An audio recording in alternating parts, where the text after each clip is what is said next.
Good morning, kiddos. So today we're going to finish up natural selection. And so when yesterday we used the pepper moths as an example, today we're going to use polar bears as the final example. The video will talk about it later on. And so the objectives for today. So ultimately, what you need to walk away knowing for today is you need to identify who Charles Darwin is. So at the top, I show you a younger picture of him and an older picture of him. These are two iconic pictures of Charles Darwin. So if you ever see him on a test, make sure you recognize who Charles Darwin is. The way I remember, he has a very nice beard.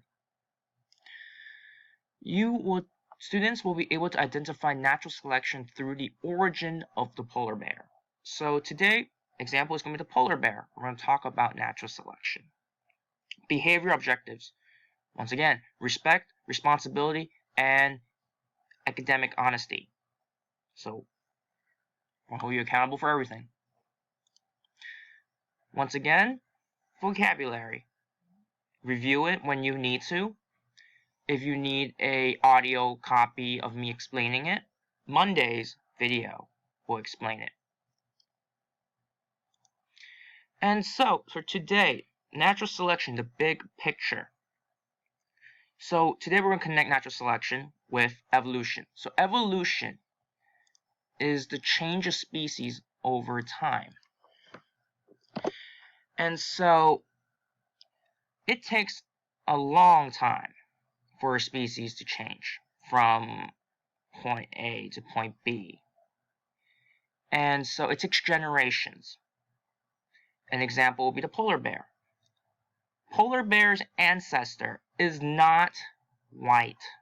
It is actually a gray bear. A gray bear. So gray to white. It took generations for this to happen.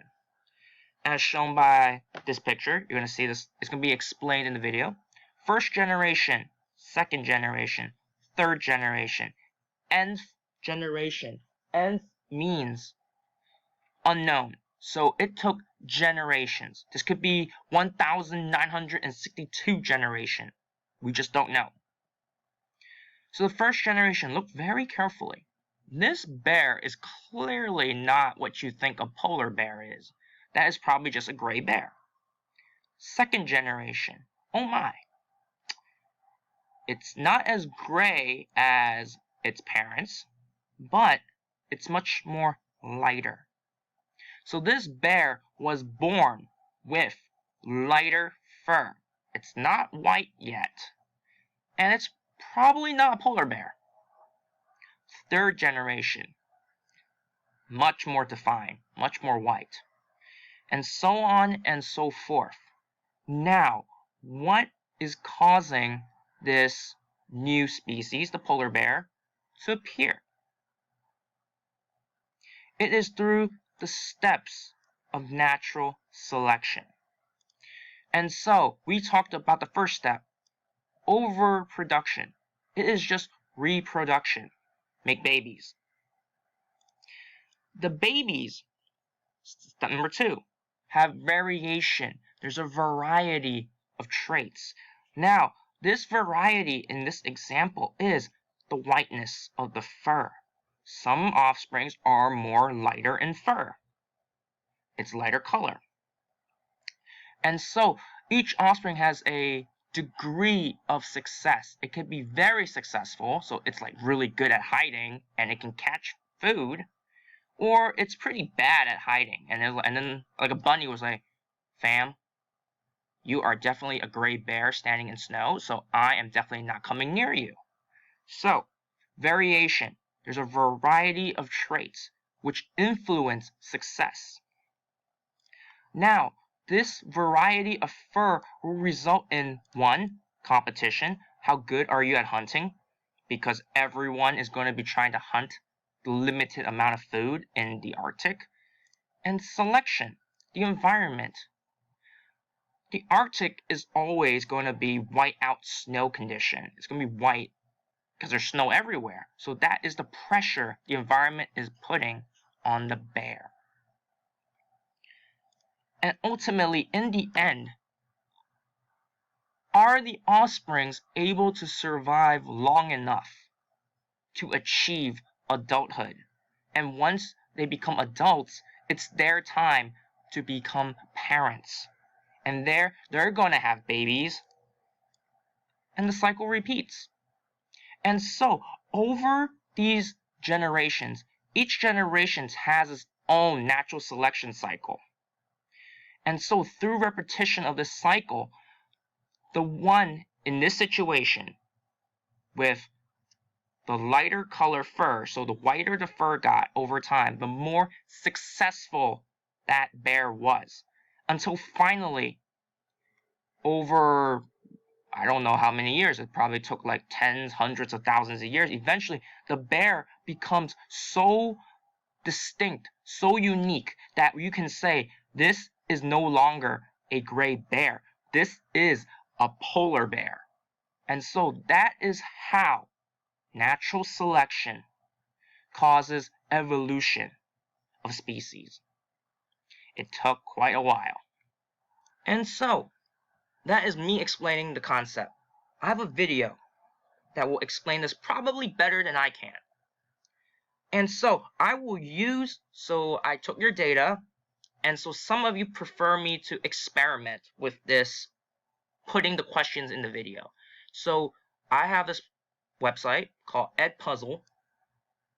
It should work, I think. Click on the link and it'll let you go. So the questions will be placed in the video like ads. So when you watch YouTube videos, there'll be ads that pop up. The questions will pop up like ads on a specific time frame that I believe that if you watch it, you got it. Now, this is a very important thing. Students cannot skip to parts of videos. I do not let you specifically skip over stuff.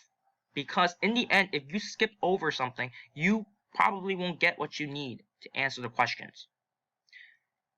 Another thing, you cannot skip questions. Because if you skip the questions, it's going to be marked wrong. And so I don't want you to walk away with a big 0. Okay? So you cannot skip questions. Another thing, this is very important. One submission only. And so for those of you who I know beyond the benefit of the doubt that you do not watch videos, if you choose random answers, I will know. I even know how long you stayed on the video. And so, I'm not here out to get you, but this is a resource that actually lets you actually get what you need to know for your question. Because there are options. There's the rewatch option, and then there's the rewind option. And so this is highly recommended when you literally say, IDK. I really don't know. So you can click the rewatch option, and it'll probably rewind 15 seconds, 10 to 15 seconds. You are still able to rewind further. You just cannot go forward. And so, because you're given this opportunity to review, take your time and read and comprehend the questions. There will be feedback, so read the feedback. And so, let me show you how it's done. I will provide another video that will quickly explain how to use Edpuzzle. And so, click on the link, finish the work, and if it doesn't work, I'll probably give you another worksheet that has timestamps on it. Okie dokes, good luck.